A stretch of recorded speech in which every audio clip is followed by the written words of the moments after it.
तो 10th science का chapter 9 है लाइट, रिफ्लेक्शन एंड रिफ्रैक्शन। इसमें एनसीईआरटी बुक में एक एक्टिविटी है 9.8। तो ये पढ़ने के लिए नहीं है, आपको करके देखना है। मैं तरीका बता देता हूँ कि कैसे करना है ना। तो सबसे पहले देखिए, एक प्रोसेस है। यहाँ पर हमको ये बताना है रीअपेयरिंग ऑफ कॉइन। सिक्का तो समझते होगे, है ना। और वो हमको दिखाई नहीं दे रहा है, तो हम उसमें जादू दिखा सकते हैं कि कुछ देर बाद दिखने लगेगा। पर कब दिखाई नहीं देगा और कब दिखने लगेगा उसको हम देखते हैं। तो सबसे पहले प्रोसेस समझते हैं। Place a coin in a bowl and move back until it disappears from your line of sight when water. अब देखिए, सीधा है। एक आपको कटोरा लेना है। मान लीजिए हम कहीं पर रख दिए हैं कटोरा। उस कटोरे में एक सिक्का रखना है। कटोरा समझ गए ना, बाउल, है ना। और हम सिक्के को ऐसे देख रहे हैं। तो सिक्कों को देखते, सिर इधर उधर नहीं हिलाना है। सिक्के को देखते हुए ऐसे धीरे धीरे दूर होना है। कब तक दूर होना है? जब तक कि वो सिक्का डिसअपियर ना हो जाए, दिखाई ना दे। जहाँ से दिखाई ना दे वहीं पर ऐसे देखते हुए क्या हो जाओ, रुक जाओ। समझ में आ गया? प्रोसेस समझ में आ रही है? पहले क्या करोगे, एक बाउल लिए, बाउल में क्या किए, एक सिक्का डाल दिए और उस बाउल के एक जगह पर रख दिए। और रखने के बाद हम धीरे धीरे उससे क्या हो रहे हैं, दूर जा रहे हैं। हमारी लाइन ऑफ साइट, जो आँख की रेज है, लाइन ऑफ साइट का मतलब जो आँख की रेज है उसी तरफ रहना चाहिए। और हम इतना दूर जाएंगे कि वो हमको दिखाई ना दे।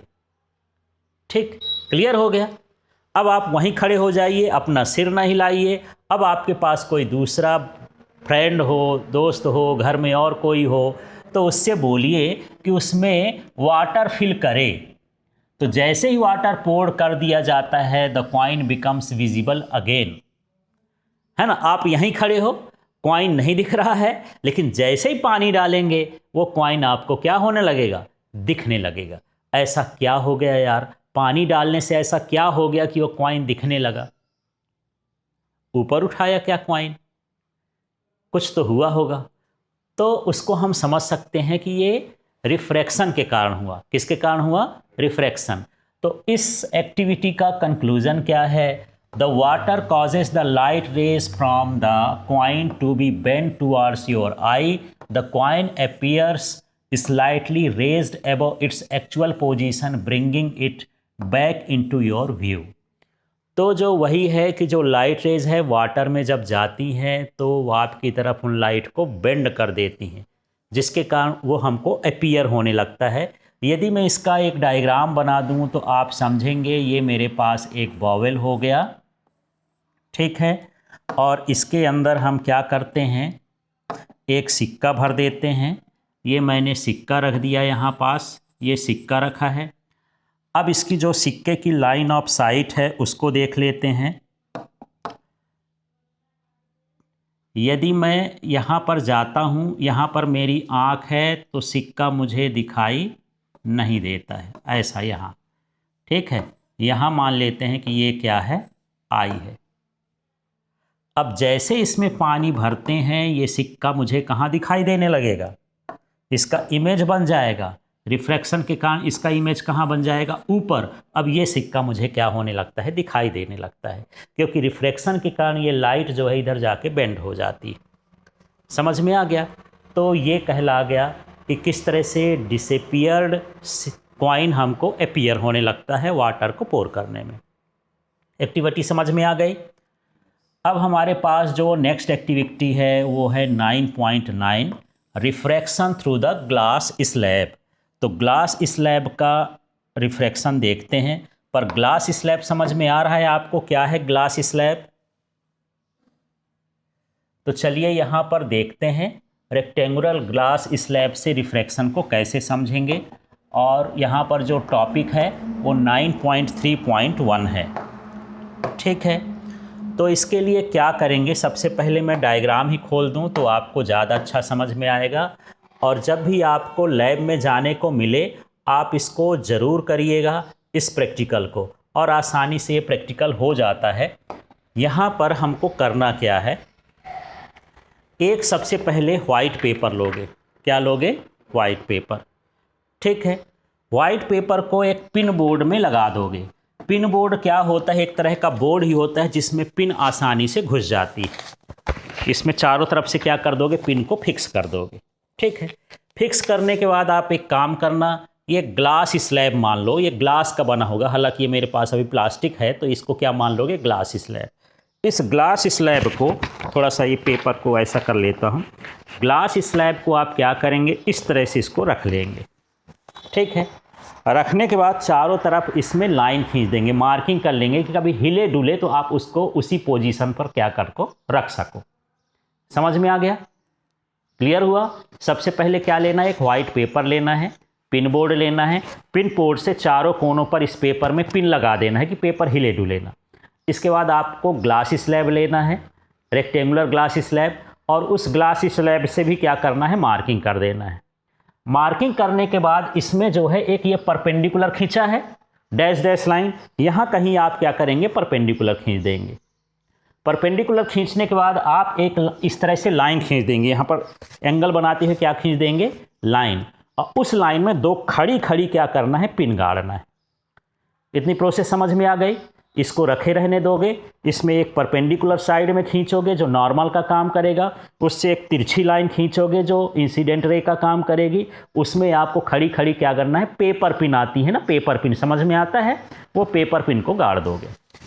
तो क्या करोगे? अब इधर से आपको यहाँ से देखना है उसको, इस पिन को क्या करना है? यहाँ से देखना है।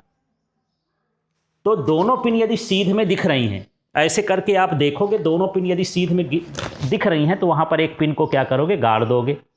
फिर उसी के पीछे एक पिन और गाड़ोगे, और ऐसा गाड़ोगे कि चारों पिन कैसे दिखें? एक सीध में दिखे। चारों पिन कैसे दिखेंगी? एक सीध में दिखेंगी, एक लाइन में दिखेंगी। इधर से भी चेक कर लेना, उधर से भी चेक कर लेना, एक लाइन में हमको क्या होगी? ये दिखेगी। लेकिन जैसे हम ये हटा देंगे वो लाइन दिखती नहीं है। इसको रखने पर लाइन में दिखती है और बाहर निकालने पर लाइन में नहीं दिखती है, क्योंकि वो लाइन रिफ्रैक्शन के कारण क्या हो गई? बेंड हो गई। अब बेंड हो गई तो दूसरी लाइन जा रही है। ठीक है, तो इसको हम इस तरह से वहाँ पर कर सकते हैं प्रैक्टिकल रूम में। लैब में ये करना, तब आपको वो अच्छे से क्लियर हो जाएगा। अभी तो मैं थ्योरी बता रहा हूँ। तो देखो, अब मैं यहाँ पर समझाता हूँ। ये आपके पास है क्या? सबसे पहले ये जो वाइट वाला दिख रहा है ये क्या है? पेपर। ये क्या कहला गया? White paper. वाइट पेपर को किस में लगाना है? पिन बोर्ड में। एक पिन यहाँ पर आप लगा दोगे, ठीक है, एक पिन यहाँ लगा दोगे और एक पिन यहाँ लगा दोगे, तो ये पेपर हिलेगा नहीं। फिर आपको क्या रख देना है? एक ग्लास का स्लैब। ये ग्लास का स्लैब रखना है, और इस स्लैब को चारों तरफ से पेंसिल से या ब्लैक पेन से आप क्या कर दोगे? इसको मार्क कर दोगे। ठीक है, इस तरह से इसको मार्क कर देना है। ये ऊपर वाला जो पार्ट है एयर है, और ये किस से बना है? ग्लास से बना है, रेक्टेंगुलर ग्लास स्लैब। अब हमको क्या करना है? सबसे पहले हम इसमें पेंसिल से एक पॉइंट बना लेंगे, और उस पॉइंट पर हम क्या खींच देंगे? नॉर्मल खींच देंगे। नॉर्मल खींचने के बाद हम यहाँ पर एक काम करते हैं, यहाँ पर हम एक लाइन खींच देंगे अपने से, बिना नापे। ठीक है, लाइन खींचने के बाद यहाँ एक पॉइंट बनाएंगे, यहाँ एक पॉइंट बनाएंगे छोटा सा, और इस पॉइंट पर हम इस तरह से, जैसे पेन है ना, ये एक पिन गाड़ दिए, एक पिन यहाँ गाड़ दिए। समझ में आ गया? अब हम क्या देखते हैं कि जब यहाँ पर हम देखेंगे इसके, तो यहाँ पर हम ऐसे झांकेंगे ऐसे, और देखने के बाद ये पिन गाड़ेंगे, फिर इसी के सीध में ये पिन गाड़ेंगे, और इस तरह से गाड़ेंगे। ग्लास स्लैब के भीतर से देखेंगे तो ये चारों पिन कैसे दिखेंगी? एक सीध में दिखेंगी, एक लाइन में दिखेंगी। ठीक है, अच्छा, अब ये जो ये लाइन खींचे थे ना, ये वाली फर्स्ट वाली, इसको डैश डैश करके आपको क्या करना है? आगे तक बढ़ा देना है, स्लैब को हटा करके। स्लैब के ऊपर से लाइन नहीं खींचना है। कहाँ से खींचोगे? हटा करके। ये जो आप सीधे लाइन खींच रहे हो, यहाँ तक प्लेन खींचोगे, यहाँ तक डैश डैश खींचोगे। अब यहाँ पर अभी लाइन नहीं खींचना है, स्लैब रख करके पिन को क्या करना है? मिला लेना है। जब ये मिल जाए तो आप इस लाइन को भी जो है स्केल से खींच दीजिए। ये लाइन ये बता रही है कि जब यहाँ से लाइट आई तो नॉर्मल के तरफ क्या हो गई? थोड़ा सा बेंड हो गई। किसकी वजह से बेंड हो गई? रिफ्रैक्शन की वजह से।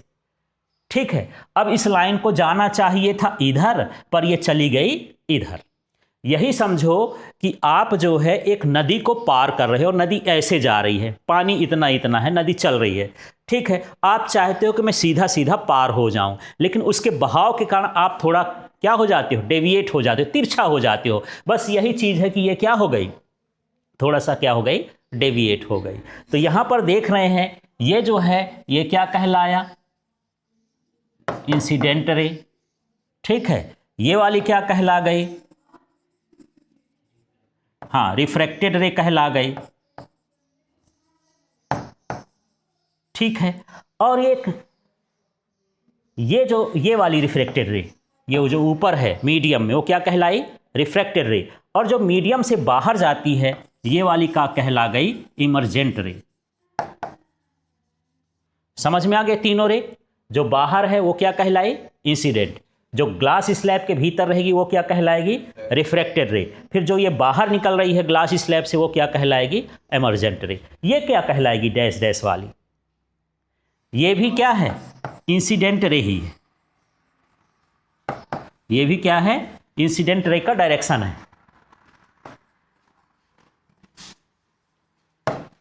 क्लियर हो गया। अब इतने का अंतर आ गया यार, जाना चाहिए था इधर पर चली गई इधर, इतने का क्या हो गया, डिफरेंस आ गया। तो ये जो डिफरेंस है इसी को बोलते हैं लैटरल डिस्प्लेसमेंट। ये क्या कहलाया, लैटरल डिस्प्लेसमेंट। समझ में आया। लैटरल डिस्प्लेसमेंट को आप डिफाइन करेंगे कैसे, the perpendicular distance between the emergent ray and incident ray is known as lateral displacement. Clear हो गया। चलिए बोलिए, तो इसका नाम लीजिए, क्या है, perpendicular distance between incident ray and emergent ray is known as lateral displacement. अब यदि इसको आप जो है ग्लास स्लैब को एक लिखे हुए कागज के ऊपर रखोगे, तिरछा देखोगे तो वो इधर उधर दिखाई देगा, कटा कटा दिखाई देगा। सीधा ऐसे देख लोगे बिल्कुल तो उठा हुआ दिखाई देगा, यहाँ वहाँ ना दिखाई देगा। यदि आप परपेंडिकुलर झांक रहे हो तो दिखेगा वहीं, पर कैसा दिखेगा, उठा हुआ। तिरछा देखोगे तो कैसा दिखेगा, कटा हुआ। ठीक है, क्लियर हो गया। ये सारा कुछ किसके कारण हो रहा है, रिफ्रैक्शन के कारण। तो इस पूरी प्रोसेस में आपको ये समझना है कि लैटरल डिस्प्लेसमेंट क्या होता है, रिफ्रैक्शन को हम कैसे समझ सकते हैं। ठीक है, तो ये एक्टिविटी आपको समझ में आ गई, एक कॉइन वाली एक्टिविटी और एक ये वाली एक्टिविटी समझ में आ गई होगी। ठीक है।